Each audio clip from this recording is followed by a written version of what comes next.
Le fait de s'attaquer aux actes d'approvisionnement, c'est une idée de nuisance.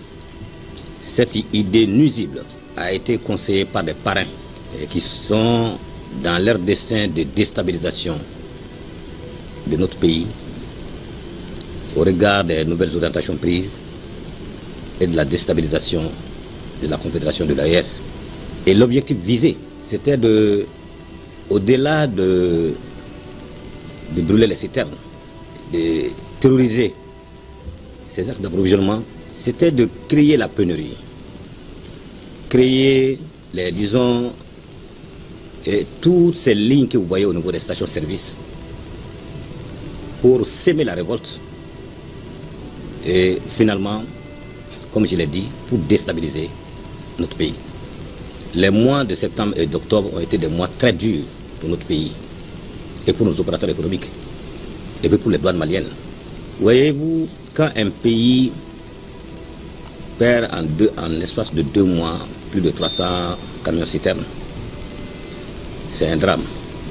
Et je compatis à la douleur des opérateurs économiques qui ont perdu leurs moyens économiques. L'autre effet, c'est de s'attaquer aux racines de l'État, mais grâce à la résilience du peuple malien, grâce aux pertinentes instructions données par les plus hautes autorités, grâce à l'implication coordonnée de l'ensemble des directeurs centraux de tous les services, et enfin, grâce à l'accompagnement, au patriotisme, au partenariat des opérateurs économiques, ce mois de novembre, on note un léger mieux.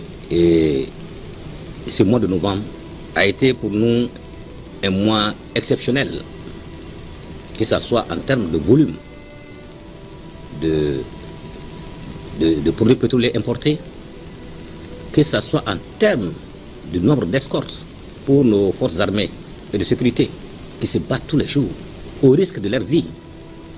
Mais au-delà, il faut saluer toutes les mesures qui ont été prises au niveau du corps douanier et conformément aux instructions des plus hautes autorités. Les douanes, comme les autres services de l'État, dans un mouvement d'ensemble et coordonné, ont su apporter, sous la conduite du gouvernement, des réponses appropriées à la crise. Et j'ai pu vous dire, et on l'espère, que cette crise sera bientôt derrière nous. Le volume qui est là aujourd'hui, le potentiel de volume qui est là aujourd'hui dépasse la consommation nationale. Le deuxième résultat est suite à des situations difficiles des mois de septembre et octobre. Par la grâce de Dieu, nous nous attendons à un niveau de recette record. D'aucuns vont se demander, mais alors pourquoi un niveau de recette record au moment où nous sommes dans la crise?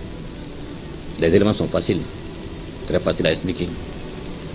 Le premier élément, c'est d'abord l'ouverture du bureau 24/24. Ça veut dire que tout ce qui arrive est évacué, est dédouané. À part les exonérations. Même les exonérations, ça sort. Le deuxième élément, 49,2 millions de litres qui ont été bloqués suite au terrorisme exercé sur nos corridors au mois d'octobre, par la grâce de Dieu, ont été liquidés en novembre. En novembre, on a enregistré 10 convois contre 8 en octobre, contre 2 en septembre. Et ce qui nous a donné un volume global de plus de 117 millions de litres, contre une moyenne en temps normal de 80 à 89 millions de litres. Voyez-vous? Bon donc, et ce qu'il faut ajouter, troisième facteur, il faut saluer les opérateurs économiques qui savent qu'il y a des dispositions du code des douanes qui les permettent de mettre les produits en entrepôt et d'attendre le bon moment pour les sortir. C'est la loi qui le dit. Ils ont accepté de mettre de côté cet avantage-là et de mettre toutes les citernes en droiture.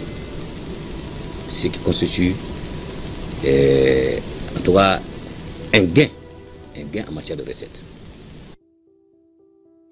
Situation carburant toujours. Pourquoi les files d'attente ne faiblissent pas dans les stations d'essence?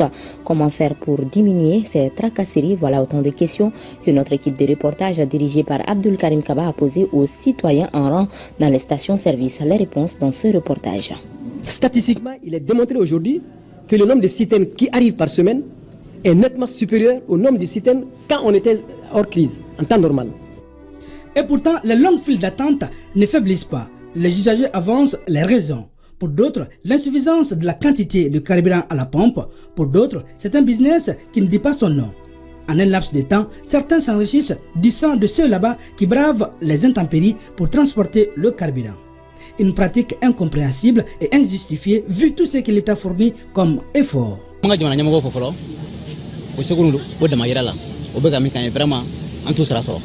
Bon, fili jan kuin dorate crise folom kera kateme ay mo siran ay mo dabali ban est ce que ko mina ban wa est ce que famia donc o rega so bi mo aran kum ka jan do baka ta tamara mais ami min funyana o kana ta tamara arante ka ba parce que mo chama mata ka semeni isation ni istati ni quoi do ba ni o beta bo ka bla ubolo no ko na bana arango ngama o de kama o ba bo ka amara quoi ko mina mai ka isansi ta ka taa feere ka a bɔ moto kɔnɔ k'a feere o cɛnni o man ɲi jamana yɛrɛ ma. kɔni bolo o b'i n'a fɔ a ma labɔli de kɛ halisa sinon ni a ye labɔli kɛ a man ka kɛ tout le temps constamment.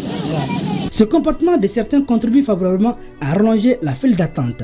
C'est-à-dire vraiment il faut que les gens arrêtent d'aller vendre le carburant moins cher à leurs propres parents. Tu trouverais qu'ils vont aller vendre ça à un de tes parents. Vraiment il faut que ça s'arrête. Nous sommes en crise. Si nous sommes en crise, on doit s'entretenir entre nous.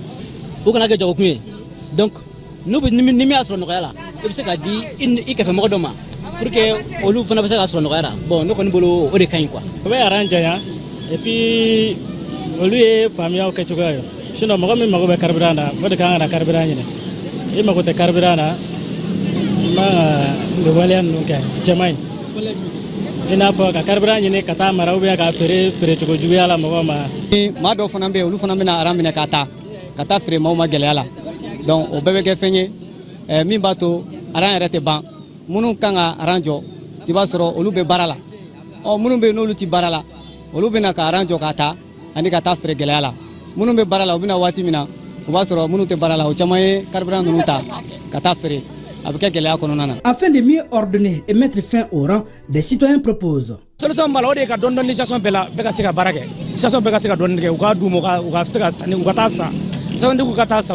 Si nous sommes en crise, il y a certaines choses que nous devrons laisser. C'est-à-dire ceux qui prennent le carburant et ils partent, après ils reviennent prendre encore. Vraiment, il faut qu'ils arrêtent, il faut que la population arrête ça. En tout cas, une chose est sûre, le rang, j'allais dire, les files d'attente interminables n'arrangent personne.